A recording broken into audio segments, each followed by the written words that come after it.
Welcome to the power of a diverse classroom library, LinkedIn Live.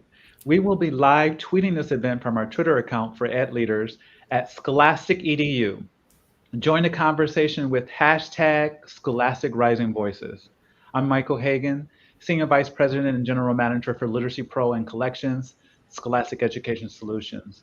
I have over 25 years of academic experience, having served as a teacher, a principal, chief academic officer, and direct report to superintendents in 3 school districts. Very happy to have with us this evening Dr. Anika Williams. Dr. Williams is a Harvard-trained urologic surgeon, an award-winning author. Dr. Williams is on a mission to educate, empower, and enrich the lives of children, especially girls, toward a greater interest in science, technology, engineering, the arts, and math. She has published a series of science-based children's books featuring Dr. Dee Dynamo, which have been embraced by children and educators around the world. We're honored to have Dr. Williams as a mentor in our Rising Voices Girls in STEAM library. Also joining us is Dr. Anne Levett. She's the superintendent of Savannah Chatham County Public Schools and has served as a professional educator since 1976, beginning when she was just 2 years old. Dr. Lavette is an accomplished educator who began her career as a speech and language pathologist and moved to positions in leadership, including secondary principal, chief academic officer, deputy superintendent, interim superintendent. She has led her current school district in successfully addressing equity issues, including increasing access to pre-kindergarten and early learning experiences and increasing the district's graduation rate. Dr. Lavette was recently awarded the Carl Perkins Community Service Award by the Georgia Association for Career and Technical Education in recognition of her significant impact on the community and demonstrated leadership in programs and activities that promote student involvement in a community service. We're excited to have her join our conversation today to share her experience. She actually uses Rising Voices in her district. So I want us to get started with a couple questions to get us going on the panel. Growing up, what were your favorite books and why? And I want to start that off with, I think we're going to start with Dr. Lavette. Growing up, what were your favorite books and why? So that's a really interesting question. You'll see on the screen here some of my favorite books, and I think it's because they were definitely related to my rebellious spirit. I was intrigued and continue to be intrigued by the life of Malcolm X. So certainly the book written by Alex Haley about his autobiography is really was really powerful for me. Also, I Know Why the Caged Bird Sings by Maya Angelou was certainly a very important reading for me. The Fire Next Time by James Baldwin. And I'll make a note that these are books that I read in my teen years because in my elementary years, I did not have books that really represented who I was or my experience. But they were certainly books that I read, but none of them were as memorable as these. The Red Badge of Courage by Stephen Crane, kind of classic, was one that I read, loved, and read several times as I read the others. The books that I mentioned here are just a few of the books. Black Voices was another. That Yes. was an anthology of Black writings, was very important to me. All of these books spoke to me in one way or another about my own experience. And I was really appreciative of having a great number of Black authors to choose from. And a couple of your books there are some of my favorites growing up as well.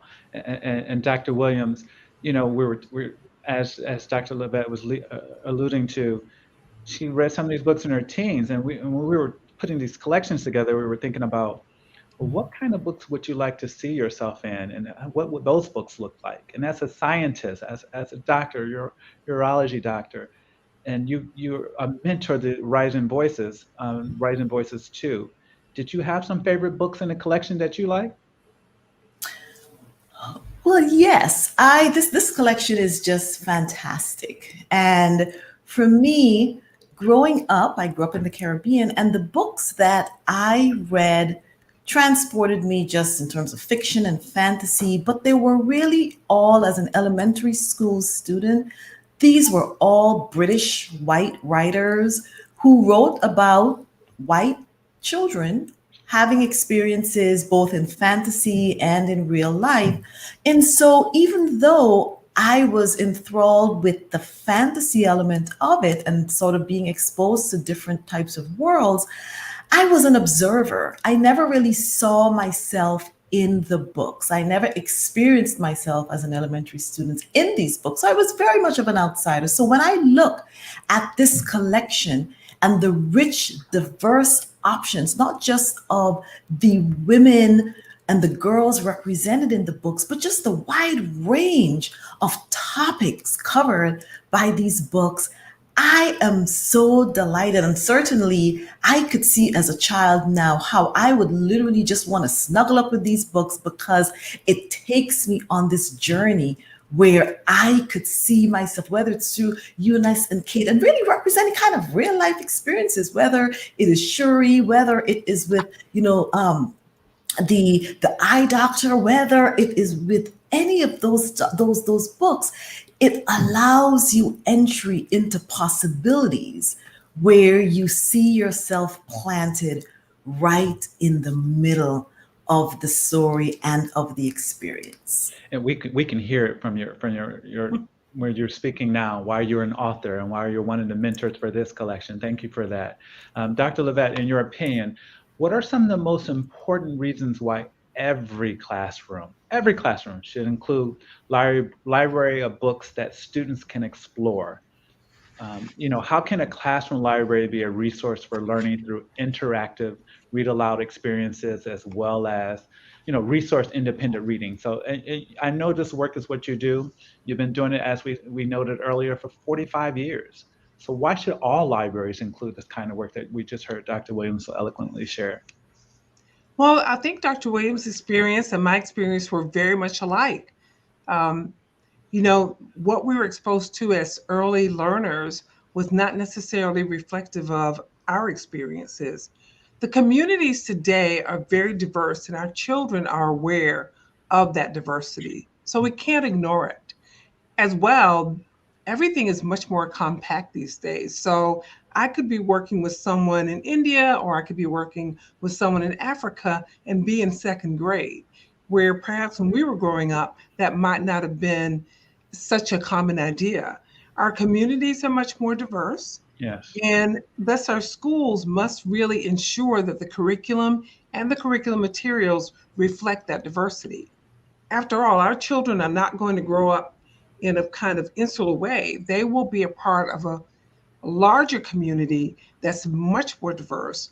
And I want them to be exposed so that they are able to interact appropriately and actually take advantage of the knowledge that comes from each of those different diverse communities.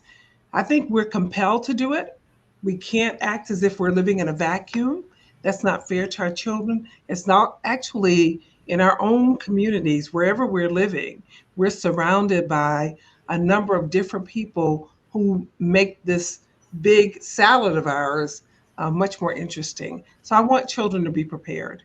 And I know you put them in all of your classrooms in Savannah, but I also know you do a great amount of work throughout the entire city. You're building this culture of literacy. And so I just want to say, I want to take the time now to say thank you. Thank you for that incredible work, and thank you for that. And Dr. Williams, there are so many popular books with female protagonists that focuses on, princesses, friendship cliques, and appearances. Why is a collection like Rising Voices books empowering girls in science, technology, engineering, arts, and math needed in K-5 classroom? What do you hope students and educators will get from using these new Rising Voices collections in the classrooms? Well, I could spend all afternoon answering that question, so I'm going to try to make it short. So here's what I hope that educators and students will get from this. First of all, the real importance of early exposure of rich literacy rich opportunities for children to form a relationship with books. I mean, educators will remember the study that came out probably about 10 years ago that talked about this 30 million word gap between poor families and students in poor families and younger children and more, wealthy families, and that how that plays into reading levels at third grade, how that impacts on your ability to graduate from high school. So the data is very clear that the earlier the exposure, the earlier the children develop this relationship with books where they're surrounded by it, it becomes a part of their everyday experience. And so the brilliance of putting these books in classrooms, primarily because our children, especially our girls and boys, are surrounded by so many distractions at home, the devices. So when you get to home, are you really picking up a book and reading? Are you having the opportunity to have that relationship where that rich vocabulary is developed? Because we know reading helps to elevate the vocabulary rather than just the conversation at home. So for girls, the importance of having this wide range of images that are represented that tells them that literally there is nothing that is impossible. It exposes them to the types of images, the types of stories that create such a wide range that it embeds for them that there are really no limits to what they can achieve. And I think it's very, very important for us to expand girls' view of themselves. We have had the stereotypical princesses, friend groups, and all those wonderful things. And there's nothing wrong with that, but we have to expand the narrative.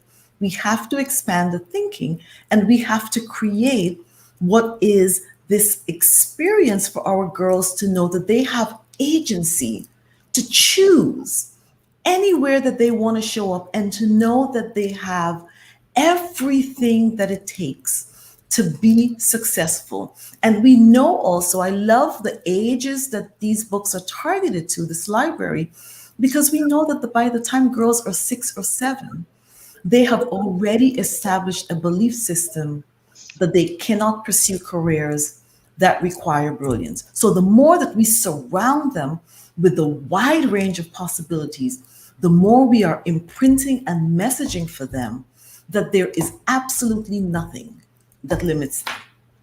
And it's also important for boys to see this, that there's no limit for girls. It's also important for teachers to see that when teaching these all of our students, there are no limits for girls. And I'm so happy you shared the research. Anderson talks about that vocabulary exposure. You talked about the gap, which is, I call it an opportunity gap. So when putting books that children see themselves in those texts and other children are learning about other children, they're more likely to select that book to read and then pick up another and read. And that decreases that opportunity gap, that vocabulary gap that you were talking about. We now know that when kids read at least 68 minutes a day, their academic achievement goes up to the 98th percentile. That's what research shows us. So thank you for sharing that. Dr. Lavette, so how has having the first Rising Voices classroom celebrating Black and Latino boys impacted your school district thus far and broadened the classroom discussions? So what seem to be some of your students' favorite books from this collection, and what has the impact been thus far? Well, they have certainly lived up to the research and what we know about engagement. One of the things that's really been important for boys is for them to have books about them. And we have seen in the collections across time, across decades, that in many instances, reading books have focused on girls as a central figure. And if they were boys, then they were engaged in behaviors sometimes that were not productive or not moving them forward. Sometimes recovering from bad actions and bad decisions. And I think those are helpful. But this collection focuses on positive images of Black and Latino boys. Students and boys engaged in behaviors that are typical male behaviors, but leading in very productive ways. What I've seen is our boys gravitate to those books. They read them again, and they share them with their friends. And I think that's what's Yeah. been very encouraging. You know, at one time, we had, if we wanted boys to be engaged in reading, we had books about cars, Hmm. fast cars, Hmm. and other things that we considered to be important to them. These books are biographical, some of them are fiction, but they are relevant and engaging. The illustrations draw them in, the topics draw them in. So they are clearly engaged, and that's what you'll see when you have relevant curricular materials. Absolutely. I have a district in California where 90% of the students were all white, and the district decided to purchase Rising Voices Celebrating Black and Latino Voice. Why do you think they did that, and is that important to do so? It is important to do so because our children live in a much different world than we do. So while they might be living in that community right now, there's no telling where they will land. As well, what they see on television and what's in these images are very different, perhaps. Our children have a much wider view of the world than we as adults do, even. And I think they're much more accepting and much more curious than sometimes we think. So I think it's forward thinking of that community to say, look, this is what the world looks like. We're not going to just have you living in this world where you are at this moment, but they opened up the entire world to those students by engaging them in that way. So kudos to them for thinking widely, broadly, and certainly most appropriately about the world our children live in. Yeah, I call them color brave. We're going to talk about that in a few minutes, and just kudos to them as well. Now, I know you just received the new Rising Voices collection where Dr. William serves as one of the mentors. And so what are you finding? Do you have some of your favorite books that you see? So Do you how have any? so I can only have like a few favorites, but let me tell you about this one. This is the one I really, it's called How to Code a Roller Coaster. One thing that's really important is that across the district, in fact, we have a presentation coming up very shortly about STEM and STEAM across the district. And one of my objectives, and certainly one of the objectives in every school, is to make sure that our curriculum materials reflect the current and the future. Mhm. That certainly we want to understand history, but we want to make sure our children are engaged. This one I found especially helpful because we're also teaching coding even down at the pre-K level. So when they see those kinds of experiences written about, they can engage with them. And then, of course, another favorite. Well, you also know I love CC loves science because I love CC and I love science. But The World is Not a Rectangle is another one of my favorite titles. Um, these are all really engaging to me. They reflect various ethnicity groups, and Yes. they reflect women in very powerful and high forward thinking careers. They talk about the history of those individuals. When you look at How to Code a Roller Coaster, of course, it's about a young girl who's learning how to code, and she's very impressed by what she's learning, and she's also sharing with others. When we look at The World is Not a Rectangle, it's about an established Iraqi woman who is an architect. Yes. So when we look at those, we're saying to our girls in no uncertain terms, as Dr. Williams said, that they can do anything. More importantly, there are people out there who've already done this, So and this they is can one of your learn from their skills. experiences. This is one of your skills. This is how they reacted to the books. Oh, they love the books. They're the hot topic right now. So we will see more of these books in more of our schools because of the way students have responded to them. And you know what? It's interesting because for me, I find myself always reading children's books. Even when I was in the school system, I read so many books. But putting this collection together, many of the books I hadn't read, and I was so excited to read about girls coding because I didn't know. And so I'm so glad you pointed those books out, Dr. Williams. I'm so glad you became a mentor for this. And so, Dr. Williams, what attracted you to becoming a mentor and contributing your voice to this Rising Voices books empowering girls in science, technology, engineering, the arts, and math? Michael, this really spoke to my heart. I think what first attracted me was just the number one, just the commitment of a prominent and recognized publisher such as Scholastic that really was willing to take the charge and to lead in this area. And I wanted to be a part of that because it is near and dear to my heart. This is near and dear to my experience. And I think that there are probably many educators, both female and women of color, many professionals out there who can echo some of the experiences that have been shared within the books, which is not people not believing that you could do it because you were a girl, you didn't have access, somehow you had to prove yourself. And that was my experience growing up. At 13, I knew I wanted to be a doctor. I needed to do physics. And I was at an all-girls school where physics was not offered. It was determined that girls were not smart enough to do physics. And so because of the advocacy of parents and teachers, I transferred to an all-boys school where I was the only girl in the class, not just to do physics, but to continue and finish the rest of my education. And my hope, my vision by this type of partnership and by this type of work by Scholastic and other entities is that this becomes something for the history books, that the experience of girls encountering limits because of gender bias, because of the color of their skin, that becomes something that is less and less Yes. an experience that is their reality. And they will look back and say, oh my gosh, I can't believe those women dealt with this, but that we are creating, we are changing, we are creating and blazing trails for a brave new world where all women, men, colors, genders have the type of access and are no longer labeled and limited because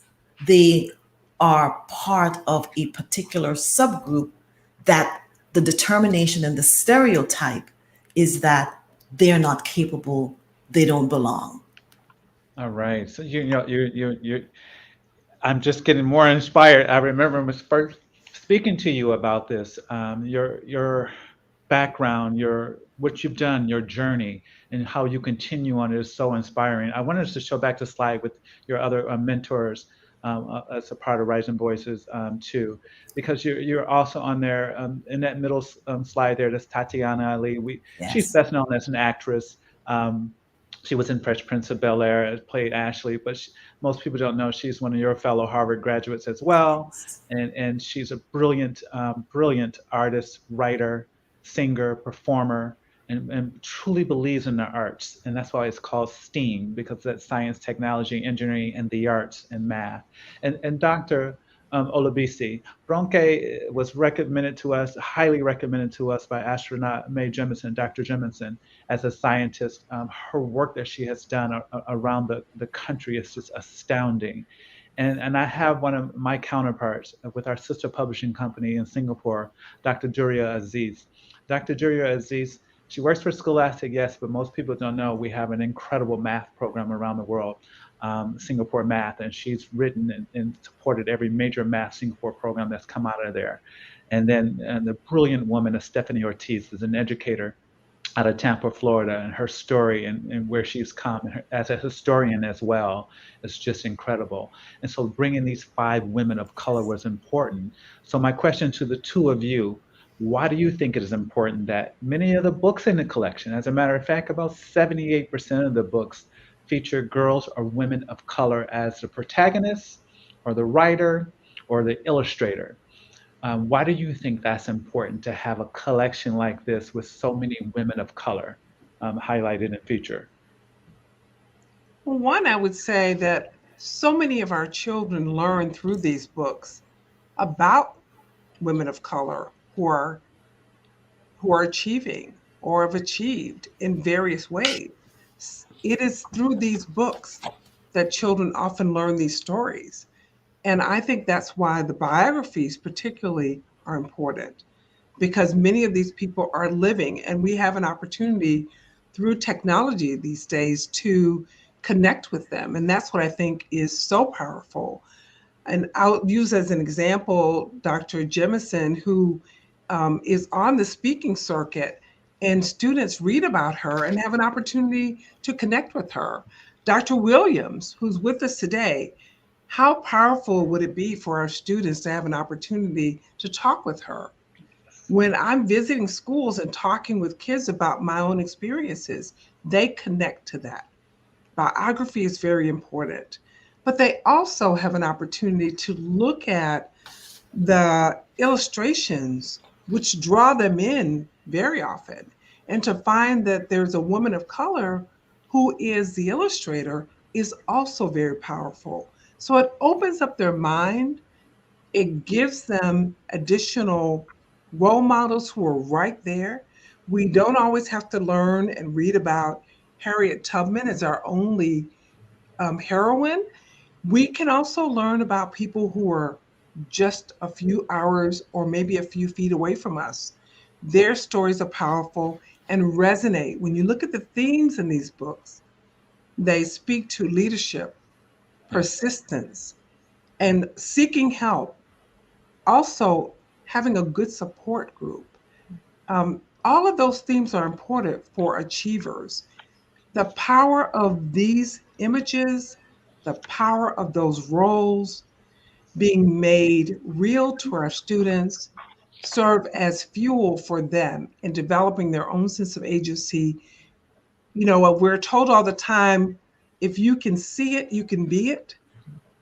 And these allow our students to see it so they know they can be it. And I think that is what is also the power of Rising Voices for both the boys and also for the girls. That celebrates it, that has as a protagonist as the boys and the girls, but it makes very powerful for these books for all children. And it's something that I was sharing in the presentation I was doing a couple of days ago, for the adults as well. And so, Dr. Williams, I know you see the importance of why it's important to show so many women and girls of color in these books, be it as a protagonist or the writer or the illustrator. Share with us why you think that's important.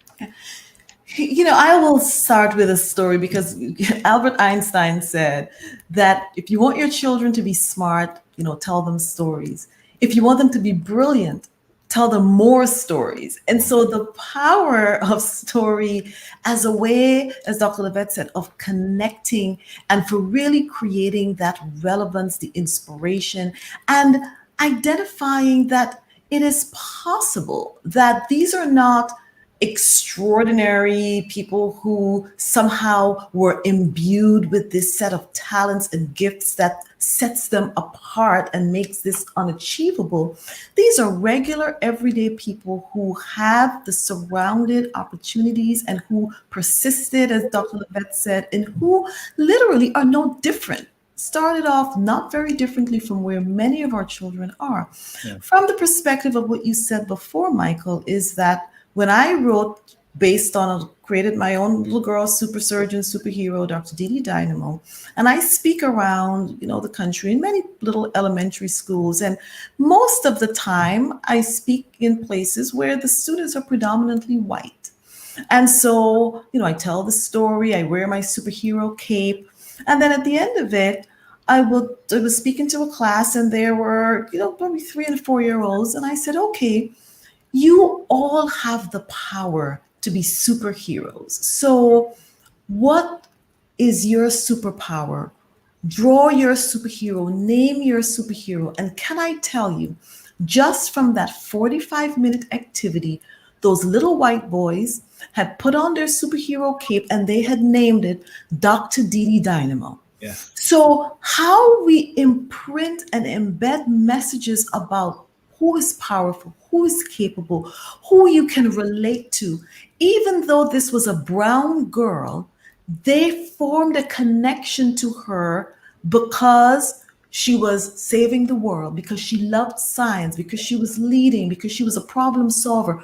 We have these commonalities that are not only limited and relegated to what color you are or what gender you are. We have these larger concepts and perspectives about how do we show up and create and make differences in the world. How do we bring our gifts and talents to bear? And so it is absolutely important for us to establish that as brown women and girls, that there are still these areas of intersection and commonalities that allows for the anti-racist development of how do we do away with unconscious bias? How do we do away with all of these systemic practices that are based on the repetition of the lies, the same old story, which is not the truth, but now we need to re-educate by literally these simple connections of stories Yes. showing us being in the world in a way that all kids will get that. Wow, I relate to that. And re-educating and educating from us from anew is all very, very powerful. And so I wish we had more time so we can have you do, both of you do read alouds, because that's so powerful too. So we're gonna have to do this again. So I'm gonna hold you both to that. I'm putting it out there right now. We got to come back and do some read alouds and have kids involved so they can see the reactions, just what you're saying, and why that's so powerful to have those stories being told and for all children to see those stories. I wanted to ask you both. I know, and I know the work that Dr. Lavette does in her district. We know science, technology, and we know engineering and math, STEM. We have the pleasure of working with the Lattimore Center Museum here in Queens, New York. I'm in New York City, and we're learning that Dr. Lattimore, who worked very closely with Edison and other engineers and did many, many patents, was a Black scientist, a Black patent person. He coined the phrase way before we even knew that someone was trying to do that, about the arts. He thought that the arts was very important to be a part of when we talk about science, when we talk about tech and technology and engineering and math. Why do you think that's important? The arts is an important part of what we're doing here and a part of this collection. We'll start with you, Dr. Lavette. I think the arts are really important, and that's why in our district we have both the STEM and the STEAM approach. We are probably much more aware of how the world works and why the arts are so important. I've always been a big supporter of the arts, but I also recognize that there are supporters of the arts very early on whose artistic love for the arts will often be diminished by this thinking that if you're going to move in the area of science or mathematics or engineering, that you can't love the arts. Well, frankly, they draw on that creative side and the juices that we see very early churning in children, that curiosity. When you look at art, it all reflects a kind of mindset that says anything is possible. Yes. That's what art says. Anything is possible. And so what I create is really what's happening in my mind and I'm expressing it. That is exactly what you see in science, technology, engineering, and mathematics. It Absolutely. is a very, just makes sense for it all to be there together. In fact, many of the newest innovations that we have are a result of a person's or a team's creative juices working. So in our district, I am very proud to say we are finally helping people see the value of that integration and not squashing or saying to children that their preference for using an artistic way to express themselves is not immature or wrong. It is a way of expressing, but it's also a way of connecting to the sciences, to innovation, to mathematics. And I think that is the approach that we will need to continue to use to maximize all that creativity that children have. But your explanation is one of the reasons why we put in the story of Lift Every Voice and Sing as one of the books in this collection. And I just love you for this, Dr. Lavette. Thank you for sharing that. Dr. Williams, and I know your value of the arts. Why do you think it was so important for us to make sure this was a part of this collection, the arts as part of this? It's so incredibly important because we are not compartmentalized beings. We're not siloed. And I think the temptation to have it be an either or can be very misleading and doing a disservice to our children. And so the ability to show up fully, as Dr. Lavette said, as with your creative self, understanding that that is the underpinning of innovation. And one of the things that I love as a mentor, as I talk to children, is that they look at me and they say, well, how can you be a surgeon and an author and a mom and, all of these various things? Because we bring our full selves into everything that we do. And when we think about mental and emotional health, it really is dependent on you honoring all of those parts of yourselves. And so we don't have to label and to limit what science is. We are all scientists. If you have solved a problem during the day, if you have eaten something during the day, if you have cared for something, tried to figure something out during the day,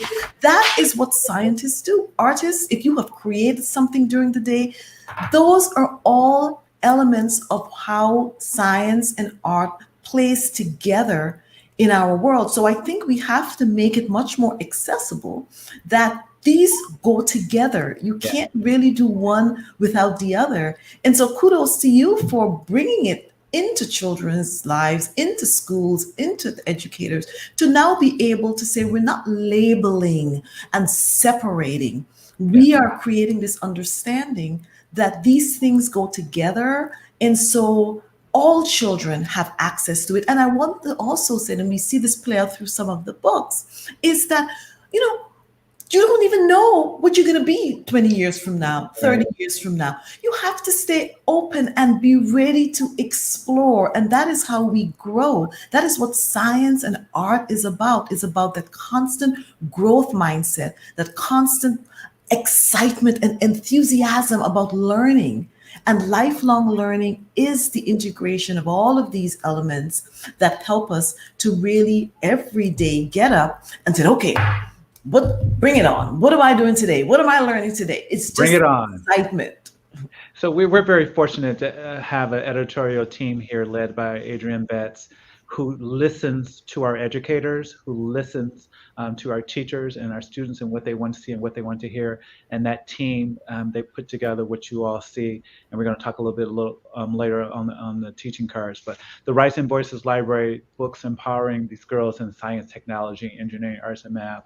They grouped the books and discussion around 5 main themes that are central to success in STEAM and life. So creative problem solving, curiosity, leadership and collaboration, persistence and vision. Why are these things important? How do the teaching cards, the teaching guide, and the website for the program help students explore these themes and connect with the books in the library? I just talked about this incredible team led by Adrienne Betts. We have a powerful editorial team, design team, Elizabeth Zapata.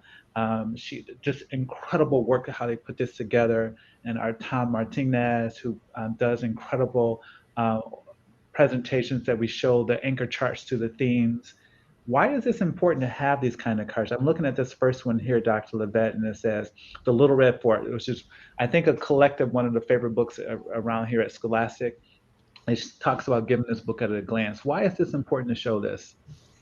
One of the things that I love about the teaching cards is it really does instruct both the teacher and the students. It really allows us to maximize our time with our students, and that's what's so helpful. In my world, I call it a paint by number because it doesn't allow for us to miss an opportunity to capture the curiosity and the time we have with our children. It allows us to build on the vocabulary. It allows us to capitalize on the main points of each of the selections. It also gives the teacher tips on activities that you may want to engage the children in. So Love you it. don't really have to think a whole lot, but it also offers you opportunities to extend the learning. So when children are maybe engaging with these titles outside of our assigned time that we're working with them, it allows the teacher to learn even more what other kinds of vocabulary words might be Yeah. introduced. How might we build on previous works in this same theme? How might we build a bridge to the next theme or the next title that we're going to look at? So the teaching cards really gives teachers really good suggestions on reading aloud, on language support. It gives them additional options for building the background and really takes each piece of the title of the book, breaks it down so that teachers can maximize that title itself. Okay, I so think we did it's just 25 books per grade. And so we only did 5 anchor texts per grade. And now we're hearing back, they want an anchor text for every book because of what you're saying and what it shows. And, it gives the STEAM focus, the strategy focus, in this case, it's compare and contrast. And Dr. Williams, what I love about it is every single teaching card is aligned to social emotional learning and to the CASEL standards, mhm, and it gives that focus as well. So that teacher is supporting the child on building their empathy and their strategies for it, as well as their own. It's Yeah. supporting them where they are. And we all know with these learning disruptions, and you all are on the front line. You had to open those schools up, given what you were dealing with, and getting your babies back in safe. You're in the, and many of you don't know, Dr. Williams broke away from the hospital. She had a couple surgeries, came and to do this with us, and then she goes right back to it, as well as Dr. Lavette. She doesn't go home until midnight. She doesn't text me until late, late, late, because they're continuing working. These are the kinds of support that they need, the social emotional learning support, and what that looks like. So I'm so happy that you're able to see the value in those, and your teachers are as well. Dr. Williams, do you see these of use and the importance of them? Oh, without question. I mean, this is a fantastic resource. And really, in addition to all that Dr. Lavette said, I think what it does is also give a consistency where you have a standardized set of resources that can be applied in a way, Dr. Lavette said, kind of paint by number. But teachers already have so many requirements, so many things they're trying to deal with. When you talk about social emotional learning, how many children are coming into the classroom with so many external social concerns that teachers are also charged with dealing with. And so when you have a set of resources that allows you to deliver, this information, the messaging to allow for the support that's embedded within the learning, it gives an amazing opportunity to really move the needle in this very holistic way of integrating kind of mind, body, and soul. When we are part of this, our children spend so much time at school, and as a physician, I mean, we're dealing with the physical and the mental health, but our children are in school for such extended periods of time that the teachers are psychologists, they're reading specialists, they're mathematicians.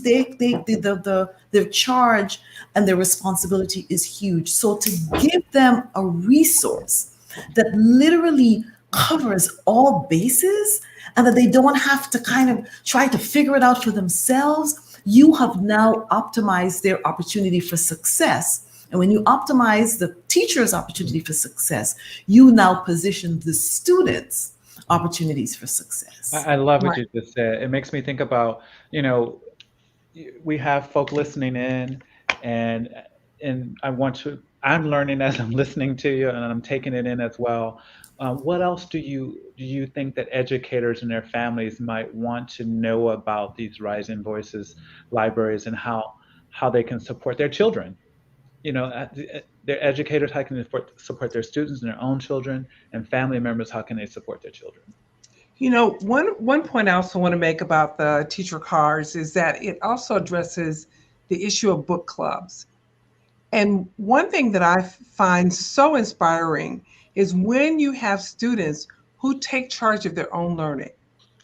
There's nothing more encouraging than walking into a classroom where children have decided to read the same text and they are quizzing each other and talking with each other about what the text is sharing with them, how they interpreted the text, why it's important. When they can ask those kinds of questions of themselves and each other, they have then begun to learn and own that process. It's so exciting to see them do that. I think one of the things that I would say to families is it's really important for children to see themselves in the picture. I'll go back to my own growing up experience. I don't remember what I read necessarily in elementary school because if I did, it would have related to me.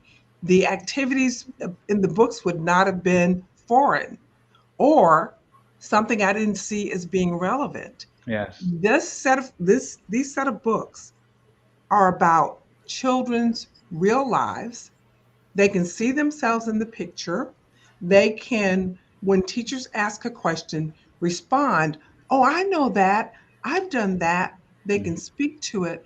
The teachers can naturally extend the learning by asking questions, and students can respond.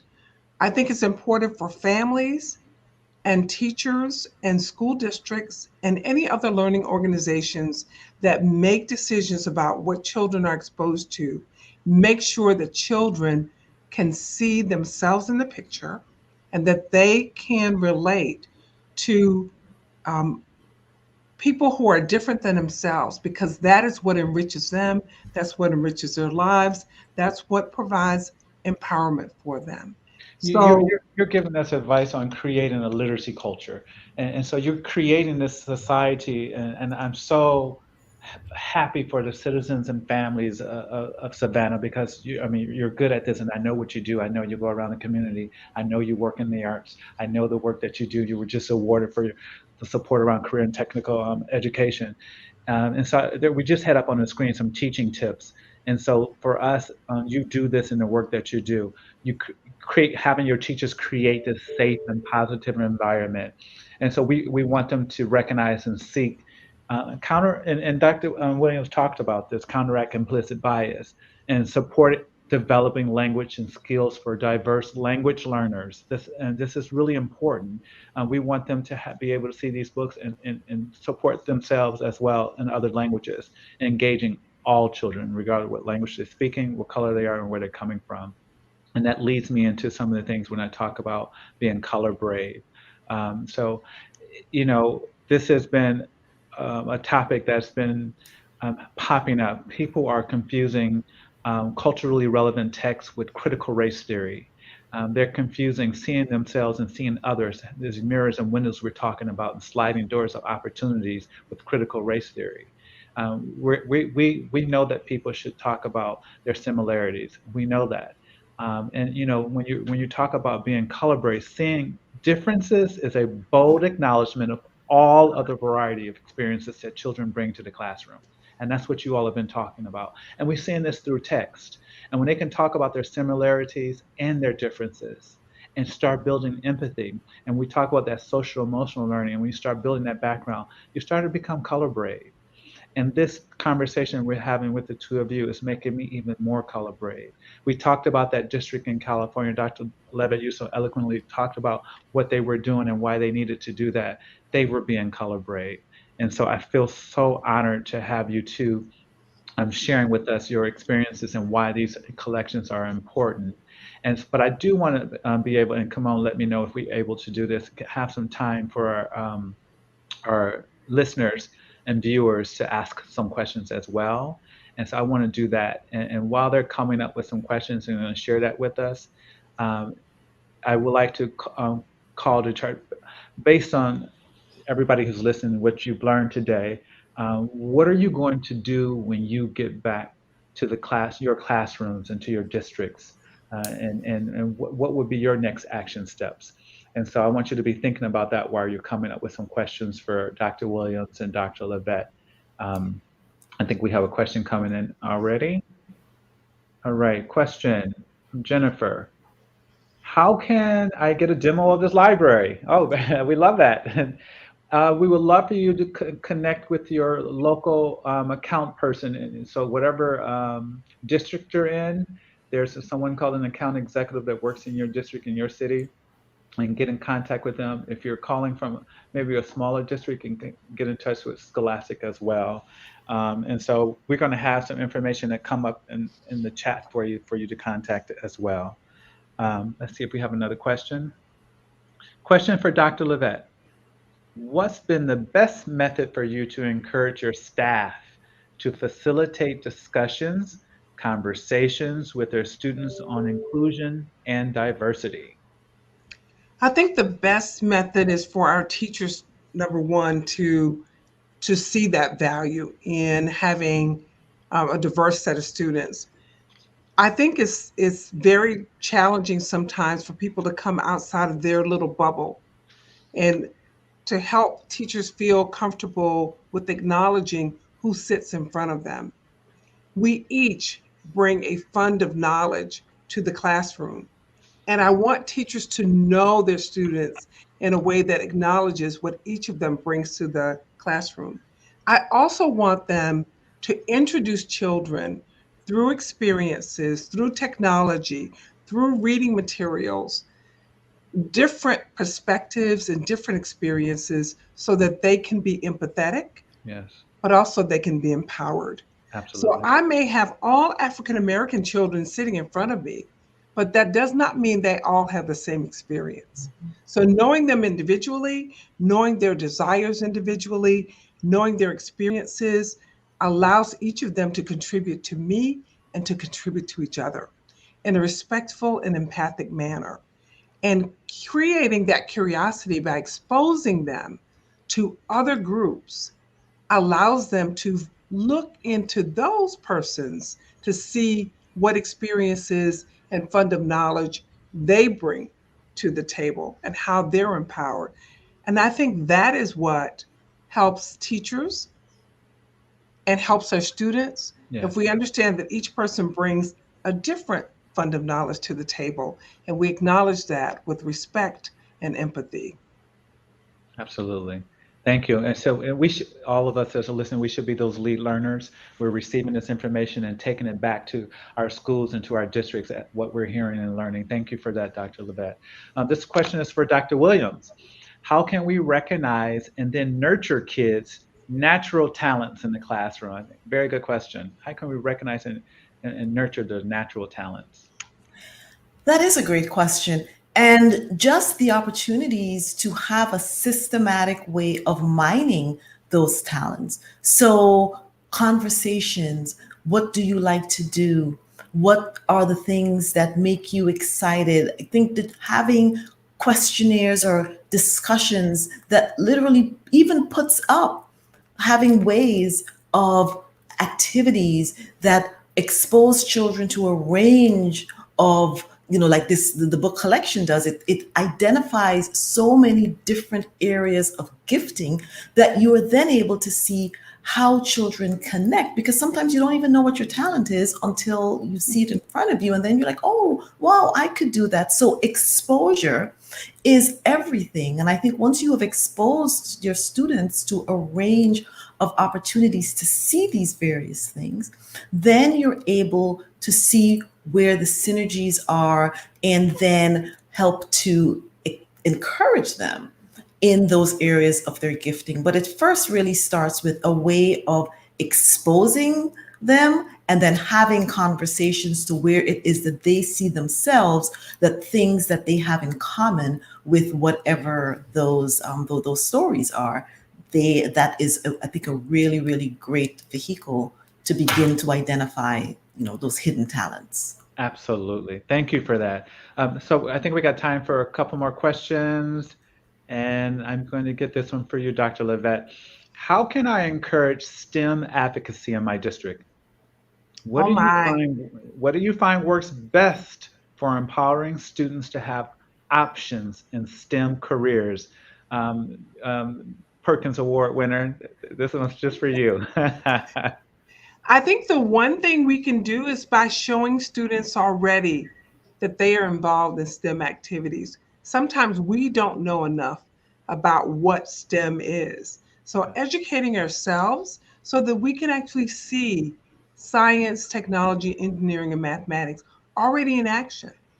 I used to talk a lot about a game, it was an app that kids would play that really was teaching them physics. They were applying they were applying principles of physics and not knowing it. So, naming the activity, naming the principles, naming the engineering principles that they're already using and acquainted with, Yes. and doing that on a regular basis, systemic basis, where maybe we have a day when we're practicing coding or learning about coding or introducing activities and then naming the parts.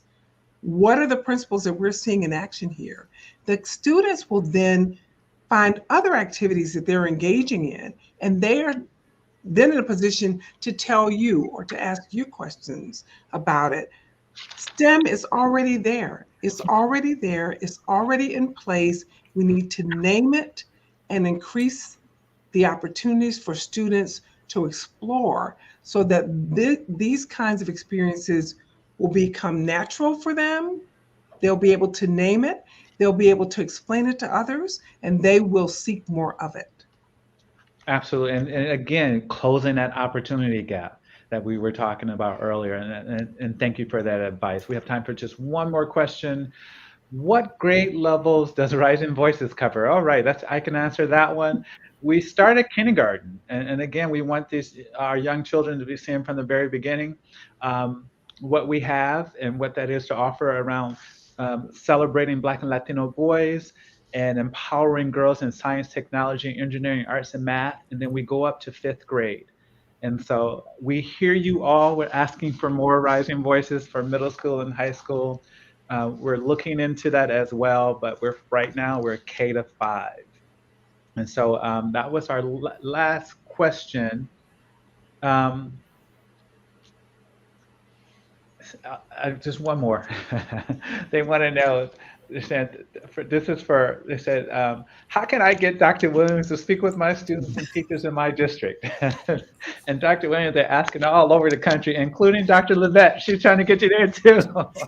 So I had to ask you if they want you, how can they get you to do that? And you want to share, or you would like for me to I share? think they can reach out to us. We're very willing to engage. And sometimes you can't engage in person, but you can engage this way, where there's a lot of back and forth. That is the one good thing that's happened recently, is that we're able to connect. I might not have met Dr. Williams in person for maybe a couple of more years, but now we've had these experiences over a few days. We now feel like we know each other, we've shared. So I'd be happy to connect with others who are interested in learning how some of the things that we're doing, so we can learn a little bit about what they're doing as well. And we're going to stay in touch on social media, right? Correct. Absolutely.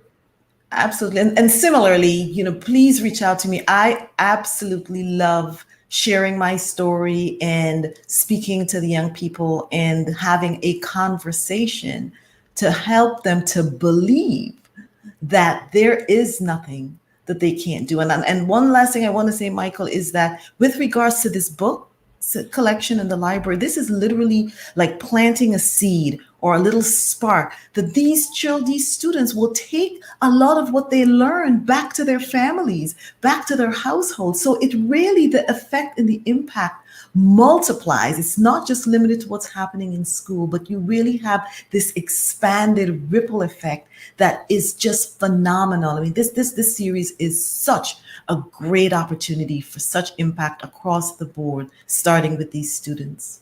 All right. So I want to remind everyone who's listening and watching, we have free digital access to Rising Voices for all of you.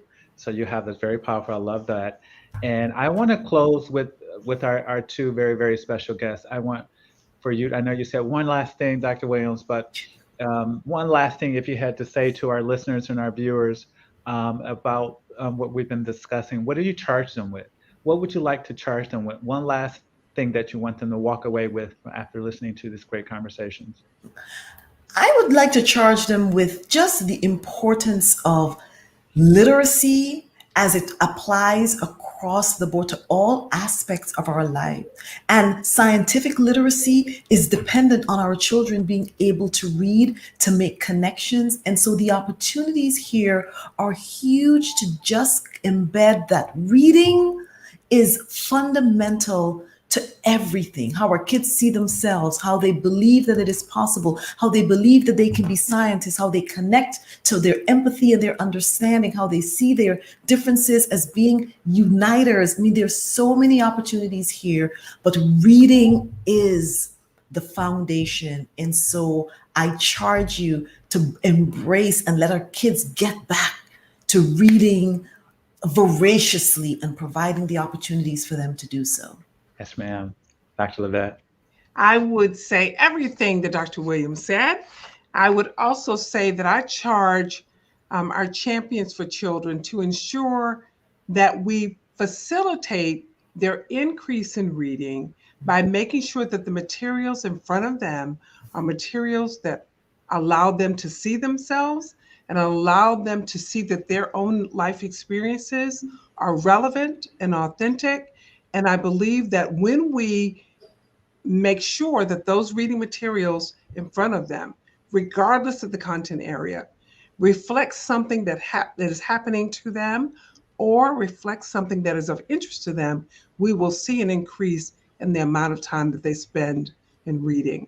And if they are able to read well, they are able to write well, they are able to speak well.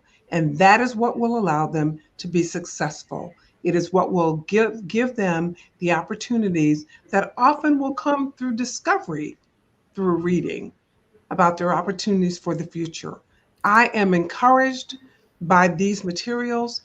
I advocate for everyone to make sure you can access them. And I believe that they will indeed be welcomed by your students as they are welcomed by mine. Thank you, Dr. Lavette. Thank you, Dr. O, as I call you. And thank you most importantly to our viewers and listeners. I hope you enjoyed this as much as I did. And I'm facilitating and I'm just so happy and I'm overflowing. And I would love to do this again soon. So thank you all for listening and take care. Thank you. Thank you very much, Michael. It's so great to be on with you, Dr. Lavette.